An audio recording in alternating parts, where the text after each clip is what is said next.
want to talk about the website because your website is obviously fantastic, and I know it wasn't always that way. You said you have 3 developers working on it. Um, I think where we are now, according to your little about page timeline, is V3, the gamification thing. So I've got the site up here. So I click the little My Account tab, and I've got your BFM Plus analytics. You've got research digested. I'm at 166. You know, I'm a beginner.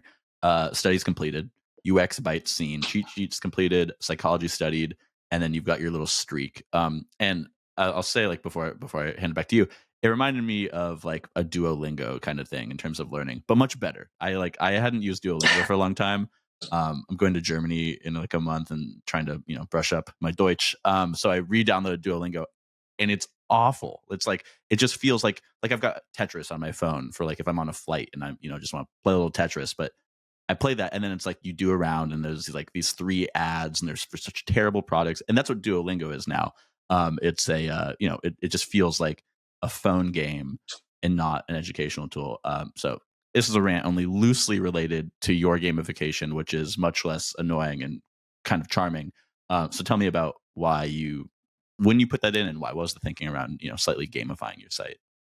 Yeah. Well, that's still an experiment. What I would Mm, class as an experiment, in that like I could remove it if it failed. I'm kind of still, the jury's still out if it's like net beneficial. So the thinking behind that is people are growing tired of like streaks in terms of like, congratulations, you did this thing again. yeah, If there's no meaning behind it, and it's like, well, why do I want to do that again? Like, you're on a posting streak. It's like, great. Well, do I post like rubbish? Do I have to post every day? Like, you turn stuff into a chore, yeah. so that was one of the problems. But I wanted a way for people to understand the depth of the library that they've not read, Hmm. right? Because people will pay and then email me and be like, hey, can you use some articles on Intercom? And I'm like, yeah, I've done 2, one in Yeah. 2020, one in 2024.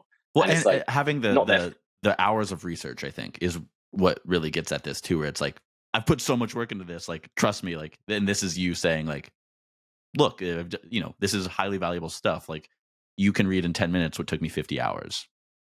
yeah. And I think part of the problem, so this is another challenge I've been dealing with, is, I write the articles. I know that they're going to date slightly. The Mhm. screenshots are going to be old. In fact, often I'm building them and then the new app comes out Yeah. so I'm already releasing old screenshots. But the content has to be in a format that is like putting a book on a shelf, and I know that someone can read that in 2 years and it's still kind of good. And Hmm. I'll often dip back into old articles and like update things or change the wording of things if I feel like I can now say it better. So it's not a blog where if you read a 3-year-old post, you're getting bad old stuff. These posts are rooted in like how people think, which doesn't change very often. So it's not their fault, because people come to blogs with an expectation and like a familiarity of like, I go to the newest stuff, I read the newest stuff, everything else is probably dated and Yeah. boring. Yeah. Like, no one goes to like Wall Street Journal, sort by age, and then reads articles like in Yeah. 2016. Like, it just doesn't happen. Um, so that's what I'm trying to fight against, is people, and I could do a way better job. The search on the site is really bad.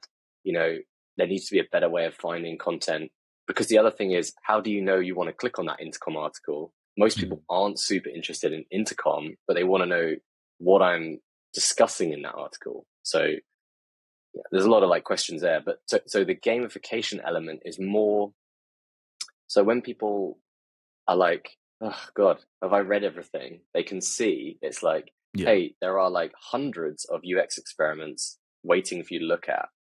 And it's like, you browse through 20 of these and you'll have one idea, right? And so like the aim that I want is, every time you come to the site, you can binge it a bit like a TikTok, but Hmm. like for 5 minutes, not for like hours. Get a few ideas, take it away to a meeting, and then like, go through those. So Yeah. it's more about surfacing the depth than it is about encouraging you to continuously like come back. Yeah.